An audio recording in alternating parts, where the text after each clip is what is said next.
double plays, a bullpen blow-up, and another opening day loss. But at least we get to watch Joe Ryan until July.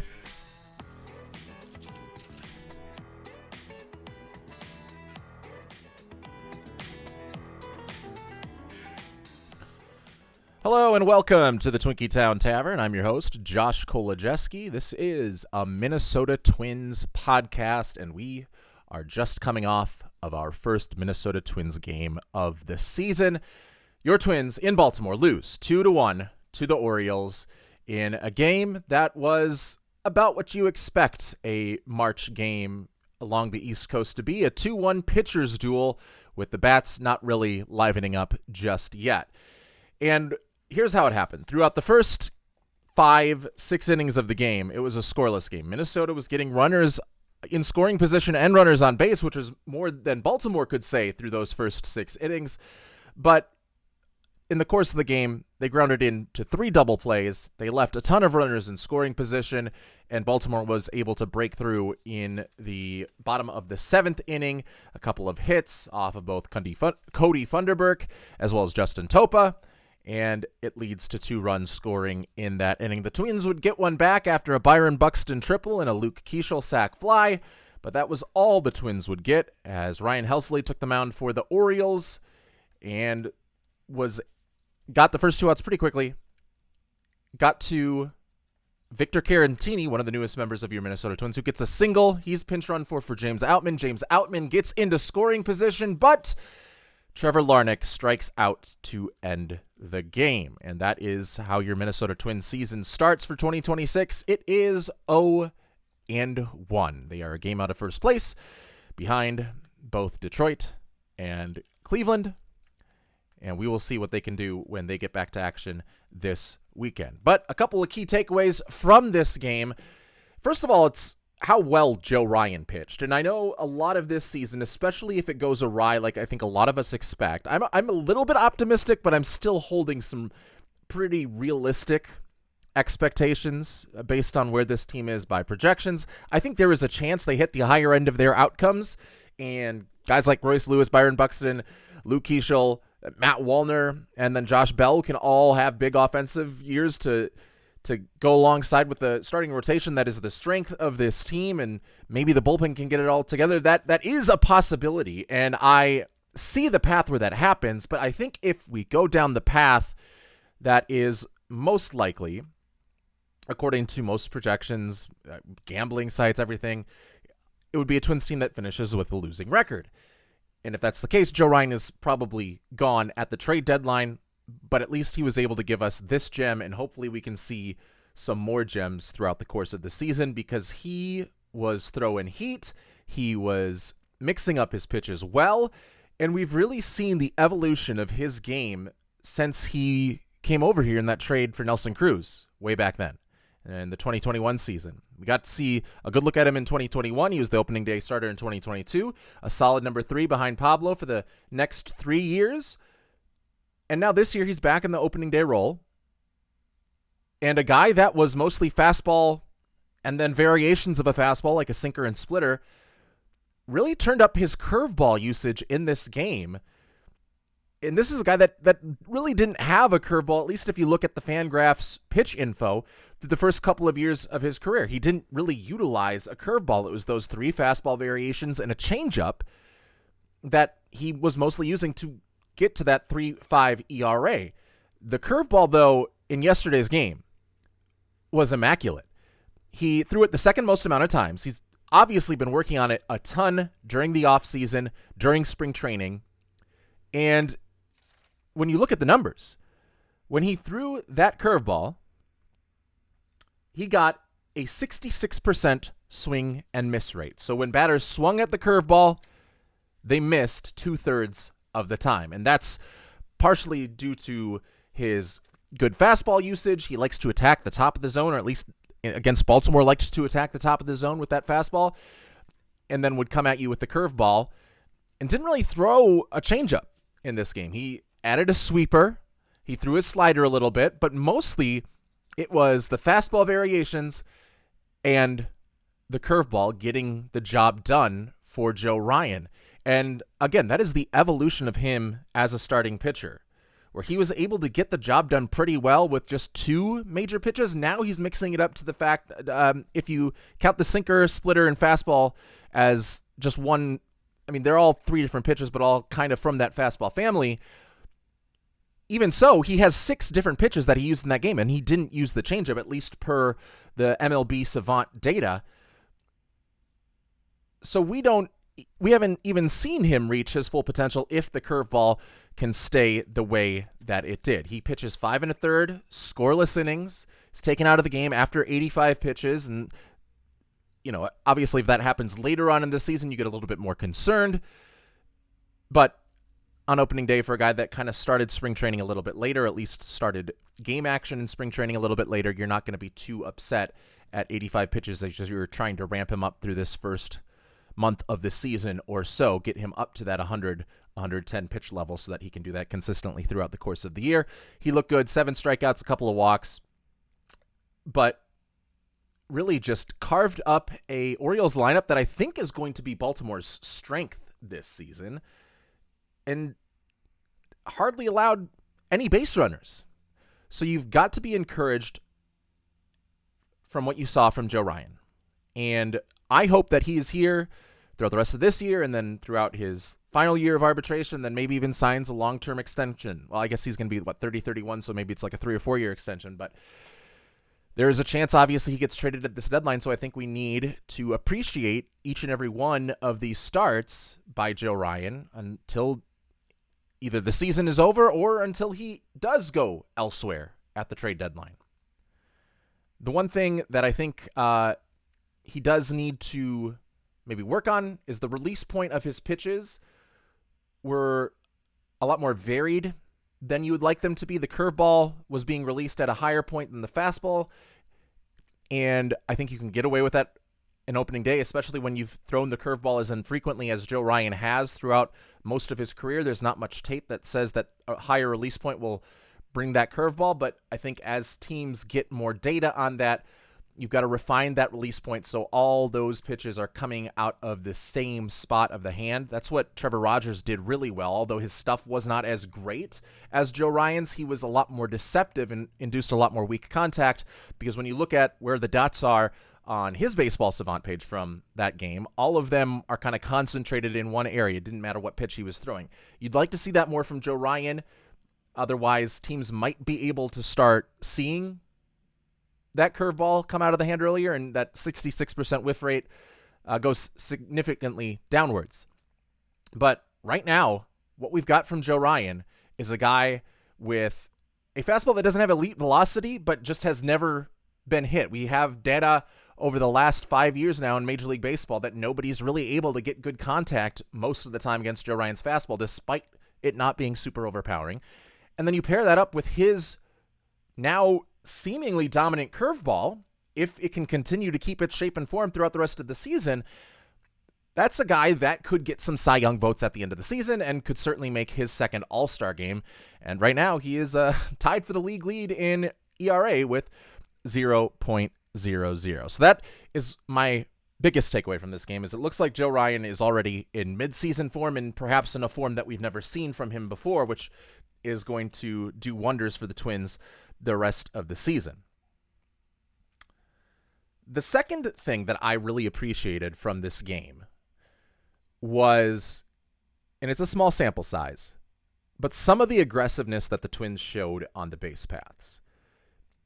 And I think one of maybe the faults of Rocco Baldelli, I liked Rocco Baldelli as a manager, but I think one of the things that the Twins kind of had a blind spot to is the value that stealing bases has for your offense, especially after the bases were made bigger, meaning the base paths were technically smaller, and stealing became a more efficient process. You have higher stolen base success rates to the point where you are now over, I think it's like 75%, where if you have a stolen base rate above that percentage, it is worth it. If you have below, it's never worth it. And I think Minnesota was a little slow to adapt to that until last year, where they stole about a league average amount of bases. And in this game, we only saw really one opportunity where a fast Twins hitter or Twins runner was on base, on first base specifically, with nobody in front of them. And that was Austin Martin in the third inning, I believe. And Grady Sizemore sends him, and Austin Martin gets a stolen base and gets in there easily. I like that aggressiveness. And again, this is only one opportunity, but we're seeing on that first opportunity, taking second base with the athletes that you believe have that ability. And then Byron Buxton on the base paths. He didn't steal any bases, but he very easily in that eighth inning where Minnesota scored its only run, he rips the ball down the left field corner. And typically when the ball is hit to left field, you have a much lower chance of getting a triple because left field is much closer to third base, obviously, than right field. But Byron Buxton is hustling the entire way. He doesn't just get satisfied out of the box with a stand-up double. He lets his base coaches let him know what's going on. He sees that the ball is misplayed in left field and that he can take advantage and get the extra base, and that leads to one of Minnesota's runs, their only run of the game.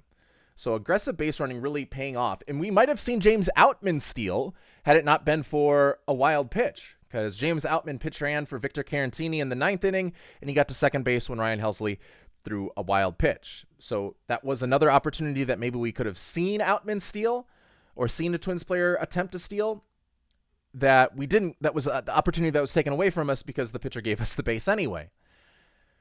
So those are some encouraging things from this Minnesota Twins baseball team. And you credit, obviously, Derek Shelton for that a little bit. You obviously got to credit Grady Sizemore, I think, the first base coach. I think bringing him in is going to be one of the more underrated moves of this last offseason because of what he was able to do as a player and how he had been able to work with the White Sox. This is a guy that was an interim manager. And if he can help refine our base stealing ability and keep us aggressive on the base paths, this offense might be a little bit better than it was last year, even if everything else stays the same. One of the fatal flaws of the Twins, even when they were still in the postseason race before the All-Star break, was their base running was never very good. And it's only one game, but I'm hoping that we see some inklings of that changing throughout the rest of the season with the aggressiveness and smart base running that Minnesota had in this game. Because you have Luke Keeschel, you have Austin Martin, you're going to have probably at some point Walker Jenkins this season who has some speed. Emma Rodriguez has some speed. Obviously, Byron Buxton hasn't been caught stealing since like 2022. So you have the pieces to steal a lot of bases. And I think Grady Sizemore and Derek Shelton are going to unlock that and really make this team's offense better than it has any right to be, at least on paper. 3 double plays in this game, a little bit disheartening because the Twins did get some guys on base earlier, and this seemed to be the story a lot last season, was early in the game getting guys on base, never really capitalizing. And in this instance, that was the case again, although a couple of the plays that ended innings were hard hit balls. Minnesota had 5 hard hit balls from this game against Trevor Rogers. They were just all mostly on the ground. And I think that Ryan Jeffers double play, he smoked it at 109 miles per hour off the bat. That is what you want to see. But it was right to a guy. And it ended up being a double play. So we at least right now have guys that are making hard contact. And again, this is just one game. Hard contact at about the league average rate.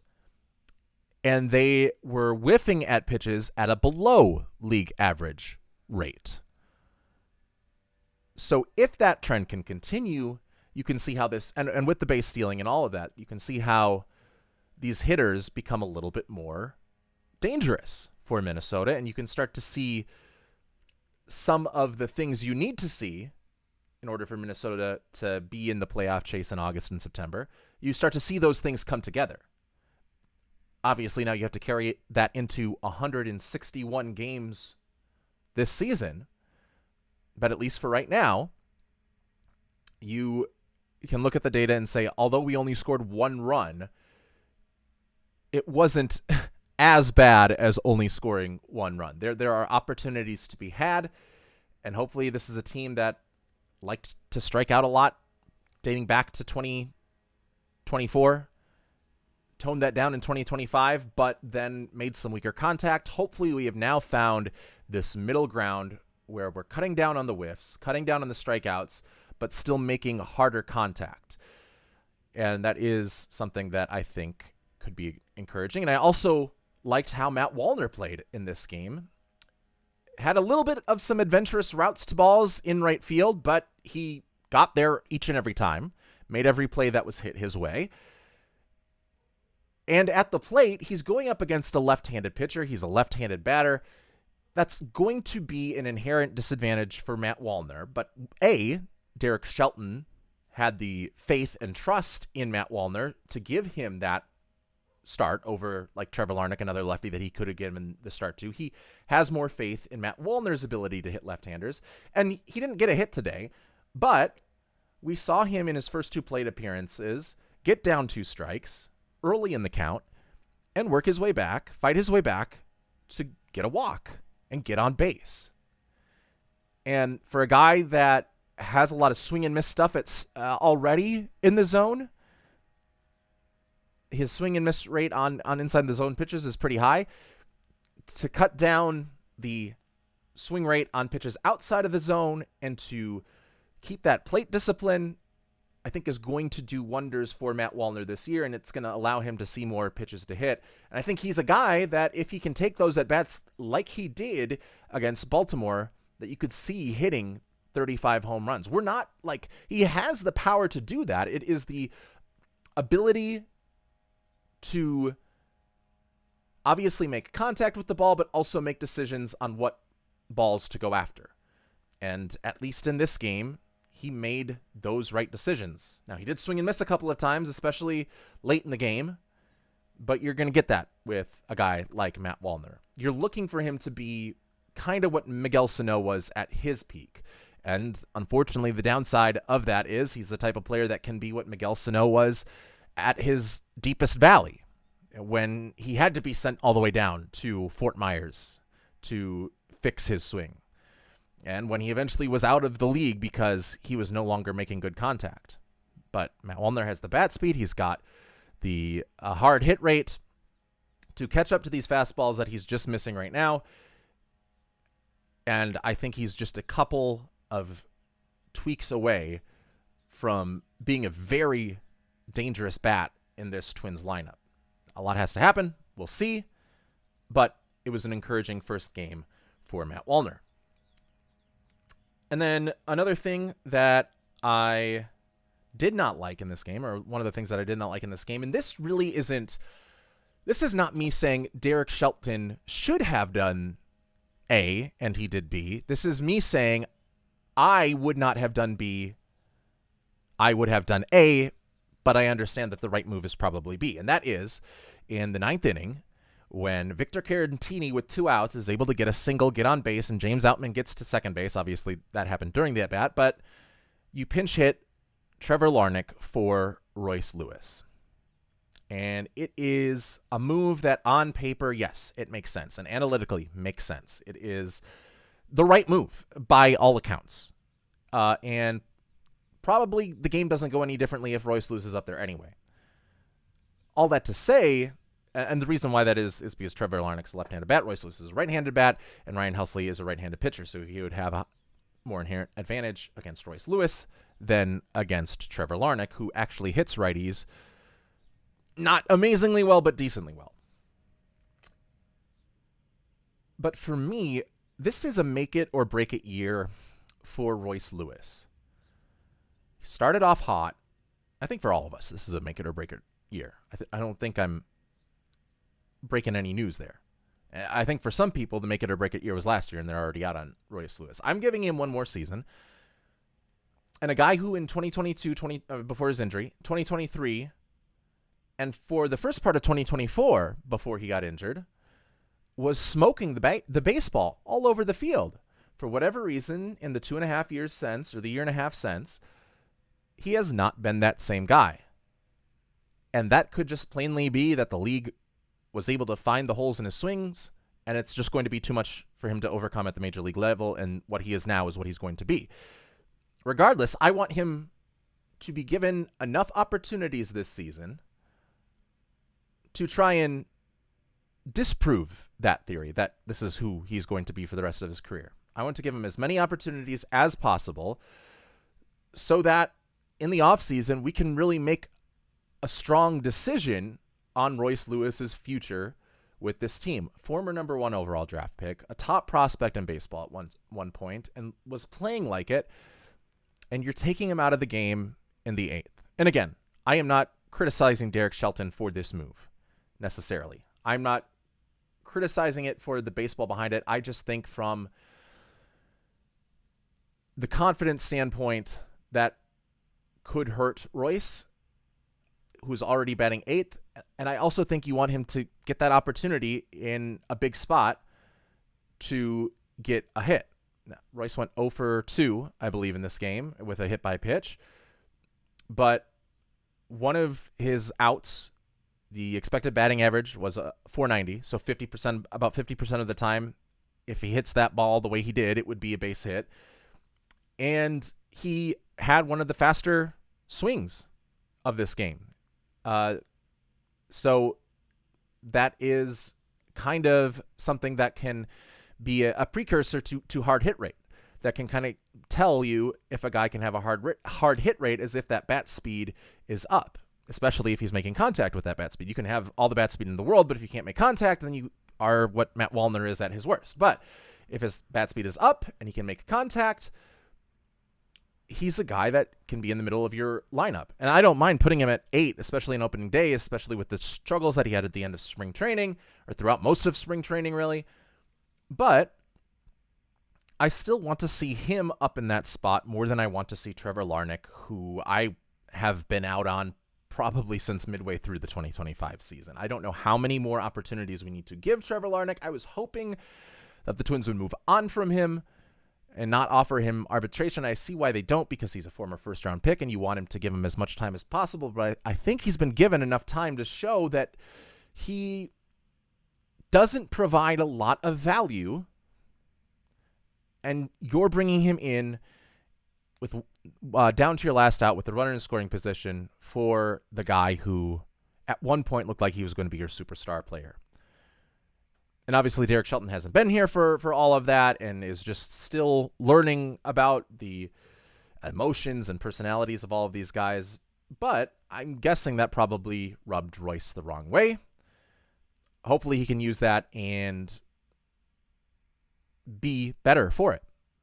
But there's also a chance that his confidence goes down and he just goes back to being the Royce Lewis we've seen of the last couple of seasons. I don't think you're helping him, though, for the most part, by not giving him the opportunity on opening day to hit in that spot. So, again, it is the right move.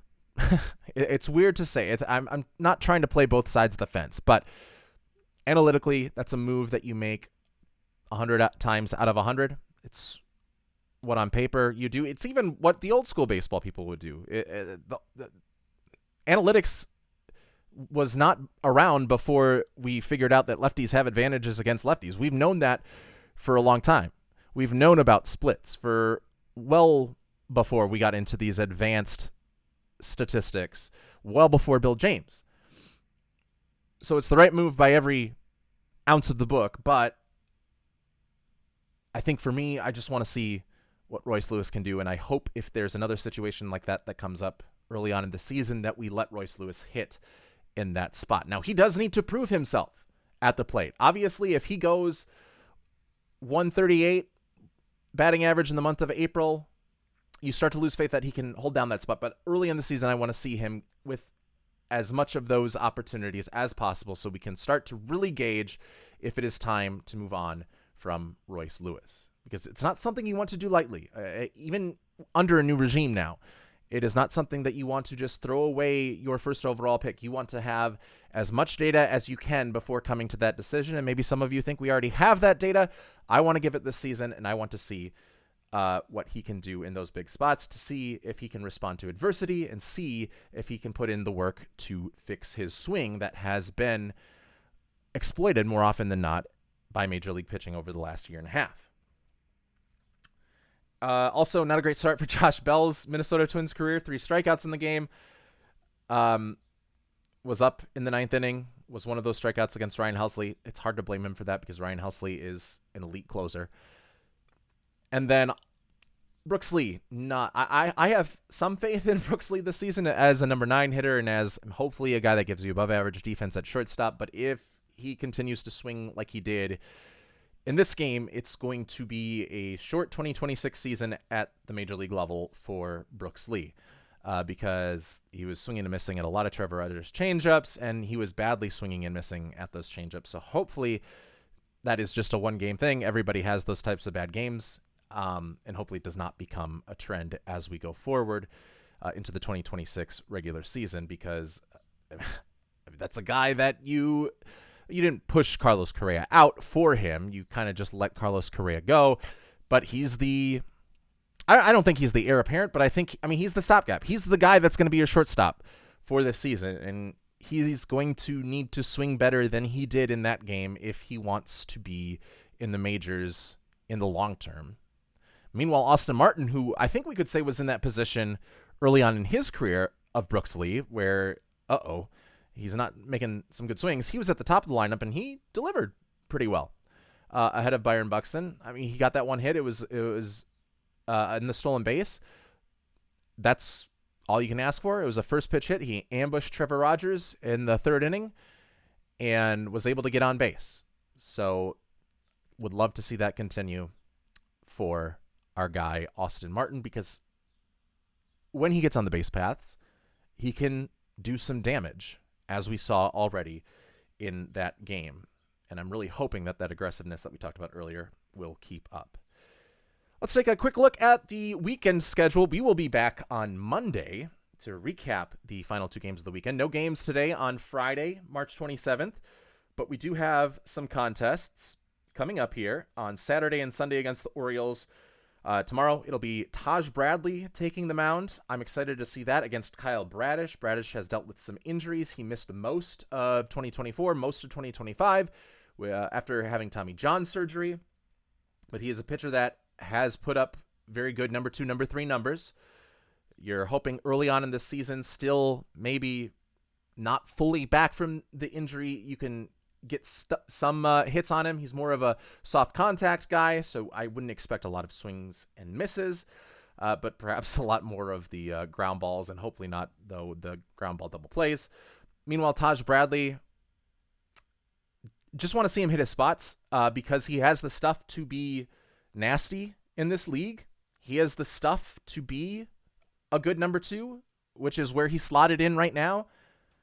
But he has never shown the ability to put all of that stuff together and to have the control and the command that you need in order to be a good number 2 pitcher in a rotation. So we saw some good things from Taj Bradley, especially early on in spring training. He got hit a little bit harder at the end of spring training. We'll see which Taj Bradley is able to show himself in tomorrow's game. And then on Sunday, it'll be Bailey Ober going up against Shane Baz. And I like Shane Baz a lot, a guy that was once with the Rays and has kind of, some similarities to just most Rays pitchers that have the ability to dominate lineups, but also have the ability to get injured for months at a time. Shane Baz will take them out. His ceiling isn't like as high as like Drew Rasmussen or Shane McClanahan or all those other Rays pitchers was when they were all together in Tampa. But he still has a pretty good floor and can be a solid number 3 guy for Baltimore. We will go and counter with Bailey Ober, who, knock on wood, we are hoping can get that fastball velocity up or can gain some pinpoint command throughout the rest of the season, because if he starts leaving those 89-mile-per-hour fastballs up in the zone, it's going to be a 5+ ERA season for Bailey Ober. It's been done hitting corners with a 90-mile-per-hour fastball, and Bailey Ober at times has been able to do that successfully, but we saw last year what happened when that velocity was lost for Ober. He became a very ineffective pitcher, a very inconsistent pitcher, and we'll see what all those numbers are in that first game. Maybe he's gotten his velocity back up, maybe it stayed the same, but it's been mostly under 90 miles per hour on the fastball throughout most of spring training.